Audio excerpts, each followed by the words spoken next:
जय श्री राधे, जय श्री कृष्ण सभी मित्रों को। मित्रों, हमारे और आपके मन में हमेशा यह प्रश्न रहता है कि राधा रानी और श्री ठाकुर जी का विवाह कभी क्यों नहीं हुआ। हम हमेशा इस बात के लिए सोचते हैं कि ठाकुर जी का राधा रानी के साथ विवाह क्यों नहीं हुआ। तो आज की इस वीडियो में हम आपको यह प्रमाण सहित बताएंगे कि ठाकुर जी का राधा रानी के साथ विवाह हुआ था और यह एक ग्रंथ में भी लिखित है।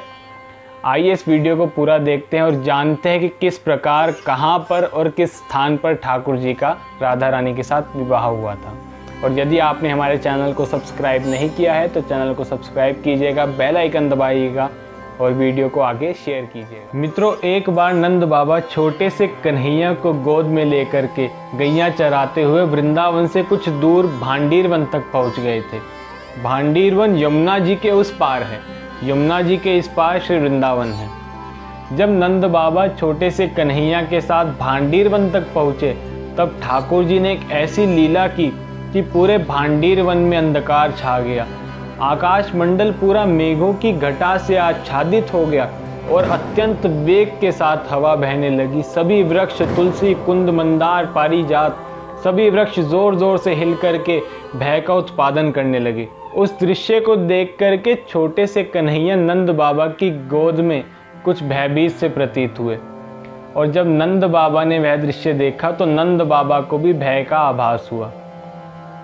उसी क्षण नंद बाबा ने भांडीर वन में एक करोड़ों सूर्यों की रश्मियों के समान दिव्य प्रकाश को प्रकट होते हुए देखा। और जब वह प्रकाश नंद बाबा के समीप पहुंचा तब उस प्रकाश में नंद बाबा ने वृषभानु नंदिनी श्री राधिका जी के दर्शन किए। राधा रानी करोड़ों चंद्रमंडलों की कांति को धारण किए हुए थी। उनके इस तेज को देख करके नंद बाबा ने सर झुकाकर श्री राधा रानी को प्रणाम किया और नंद बाबा बोले, राधे, यह जो मेरी गोद में है ना, यह साक्षात पुरुषोत्तम है और तुम इनकी प्राण वल्लभा हो। यह बात मुझे गर्गाचार्य जी ने पहले ही बता दी थी। तुम अपने प्राणनाथ को मेरे अंग से ले लो, ये मेघों की गर्जना से भयभीत हो रहे हैं। तब नंद बाबा के कहने पर राधा रानी ने ठाकुर जी को अपनी गोद में लिया और भांडीर वन में और अंदर की तरफ प्रवेश किया। नंद बाबा श्री वृंदावन की तरफ प्रस्थान कर गए। जब राधा रानी ठाकुर जी के साथ भांडीर वन में प्रवेश कर रही थी तब एक दिव्य चमत्कार हुआ। भांडीर वन के जितने भी वृक्ष थे, पुष्प थी, लताएं थे, वह सभी के सभी अपने अपने रूप में प्रकट हुए और सारा का सारा अंधकार दूर हुआ और वहां पर एक विवाह मंडप प्रकट हुआ। सब प्रकार की सामग्रियां उस विवाह मंडप की शोभा बढ़ा रही थी। श्री यमुना महारानी स्वर्ण के आभूषण धारण किए हुए वहां प्रकट हुई। श्री गोवर्धन जी, श्री गिरिराज वहां स्वर्ण का मुकुट धारण करके प्रकट हुए। तब उसी क्षण श्री ठाकुर जी किशोरी जी की गोद से उतर के बाल रूप से किशोरावस्था रूप में प्रकट हुए और श्री राधा रानी के सम्मुख खड़े हुए। ठाकुर जी ने राधा रानी का हाथ पकड़ा और वहां पर एक दिव्य सिंहासन पर जाकर के दोनों प्रिया प्रियतम विराजमान हुए। आकाश मार्ग से ब्रह्मा जी उतरे। ब्रह्मा जी ने श्री ठाकुर जी को और श्री राधा रानी को प्रणाम किया, उनकी स्तुति गान की और ब्रह्मा जी ने कुंड में अग्नि को प्रज्वलित किया। अग्निदेव के सम्मुख दोनों प्रिया प्रियतम को विराजमान किया और अग्निदेव की सप्त परिक्रमाएं की। अग्निदेव के सम्मुख ब्रह्मा जी ने दोनों प्रिया प्रियतम का पाणी ग्रहण संस्कार कराया। ठाकुर जी और श्री किशोरी जी द्वारा ब्रह्मा जी ने 7 मंत्रों का गान कराया और किशोरी जी के हाथ से ठाकुर जी के कंठ में केसर युक्त माला पहनवाई और इसी प्रकार ठाकुर जी के हाथ से श्री किशोरी जी के कंठ में माला पहनवाई। जिस प्रकार एक पिता अपनी पुत्री का कन्यादान करता है, उसी प्रकार ब्रह्मा जी ने श्री राधा रानी का हाथ पकड़ के श्री ठाकुर जी के हाथ में सौंप दिया। चारों तरफ देव, सभी देवता आकाश मंडल में खड़े होकर के जय जयकार करने लगे। सभी देवांगनाएं नृत्य करने लगी। गंधर्व, विद्याधर, चारण तरह तरह के नृत्य करने लगे, गान गाने लगे, नगाड़े बजाने लगे। आकाश से पुष्प वर्षा होने लगी। तब ठाकुर जी ने ब्रह्मा जी से कहा कि ब्रह्मन, आप अपनी दक्षिणा बताइए। तब ब्रह्मा जी ने ठाकुर जी से कहा कि प्रभु आप दक्षिणा के रूप में केवल अपने युगल चरणों की भक्ति दे दीजिए बस।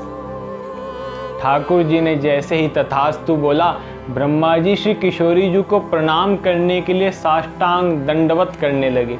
किशोरी जी के चरणों में ब्रह्मा जी लेट गए। पहले अपने हाथों से किशोरी जी के चरणों को स्पर्श किया, फिर ब्रह्मा जी ने अपना मस्तक श्री किशोरी जी के चरणों में रख करके प्रणाम किया और बड़े हर्षोल्लास के साथ ब्रह्मा जी अपने धाम को पधारे। तब श्री किशोरी जी ने मिष्ठान का भोग अपने हाथ से ठाकुर जी को खिलाया और ठाकुर जी ने अपने हाथ से किशोरी जी को भोग खिलाया। तब श्री ठाकुर जी श्री राधा रानी का श्रृंगार करने लगे। तरह तरह के आभूषणों से, पुष्पों से श्री राधा रानी का श्रृंगार किया और जब श्रृंगार पूर्ण हो गया तब ठाकुर जी पुनः किशोरावस्था से पुनः बाल रूप में वहाँ प्रकट हुए। राधा रानी ने ठाकुर जी को गोद में लिया और वृंदावन में नंद बाबा की महल में जाकर के नंद रानी को ठाकुर जी को सौंप दिया। तो यह थी ठाकुर जी और राधा रानी के विवाह का प्रसंग जो हमारे शास्त्रों में लिखित है। कई लोगों के मन में यह बात रहती है कि ठाकुर जी का राधा रानी के साथ कभी विवाह क्यों नहीं हुआ, जबकि ठाकुर जी का नाम राधा रानी के बिना कभी भी पूरा नहीं हो सकता। इसीलिए पहले राधे बोला जाता है, फिर कृष्ण बोला जाता है। जय श्री राधे कृष्ण बोला जाता है, राधे राधे बोला जाता है। तो यह कथा इस बात का प्रमाण है कि ठाकुर जी और राधा रानी का विवाह हुआ था, गंधर्व रीत से हुआ था और ब्रह्मा जी ने श्री राधा रानी का कन्यादान किया था। आइए अब आपको बताते हैं कि यह कथा किस पुराण में, किस ग्रंथ में लिखी गई है। तो नंद बाबा के कुल पुरोहित हैं श्री गर्गाचार्य जी। गर्गाचार्य जी ने ही ठाकुर जी का नामकरण किया था। ठाकुर जी को श्री कृष्ण नाम गर्गाचार्य जी ने ही दिया था। तो गर्गाचार्य जी ने ठाकुर जी और राधा रानी की लीलाओं से युक्त एक ग्रंथ का निर्माण किया। उस ग्रंथ का नाम है गर्ग संहिता। और गर्ग संहिता के गोलोक खंड में नारद और बहुलाश्व संवाद के 16वें अध्याय में श्री ठाकुर जी और श्री राधा रानी के विवाह का प्रसंग है। तो यदि आपको यह जानकारी अच्छी लगी हो तो चैनल सब्सक्राइब कीजिएगा, वीडियो लाइक कीजिएगा, आगे भी लोगों को शेयर कीजिएगा, क्योंकि ऐसी कथाएं, ऐसी दिव्य लीलाएं, ठाकुर जी की दिव्य कथाएं आपको आगे भी श्रवण करने को मिलती रहेगी। धन्यवाद। जय श्री राधे कृष्ण।